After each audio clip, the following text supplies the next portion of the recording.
It's Jeff. Listen, I'm going to show you guys one of my favorite drink recipes. This is something that we do all the time on the Old Fashioned Real Estate Show. Right there. I don't know if you can see it or not. But anyway, so this is a classic bourbon Old Fashioned, minus the orange peel, just to bug my partner Brian. So anyway, what you do is you start out with a sugar cube. That one's a little small, so got a smaller piece in there. I like mine a little sweet anyway. Take a little simple syrup. You add that to the rough cut brown sugar cube. Then you take some bitters. I personally prefer the I don't know how you say it, but the aromatic bitters.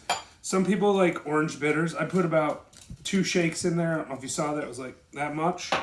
Then you take a muddler and you muddle the sugar. If you're using an orange peel, a lot of people like to muddle the orange peel in there. I don't like people, we had an argument about this on one of the comments recently who put fruit in their Old Fashions. I don't like that. I'm making this one a little strong. We're going 2 full ounces. All right, so you put the 2 ounces of bourbon in. Doesn't really matter. It's just got to be an okay bourbon. It doesn't have to be amazing. Swirl it around.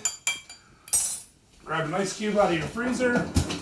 Preferably, you keep ice cubes in a giant Ziploc bag so that you can have giant cubes, because it's better that way.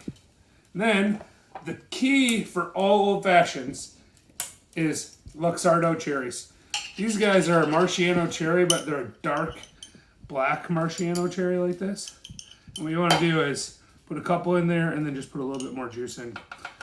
But only if you want it sweet like I make it. So some people, like my wife, she thinks I make them too sweet. So when I make them for her, I put a little bit less sugar in and I put a little bit less of the cherry juice. Anyway, that's it. That is how you make a bourbon Old Fashioned.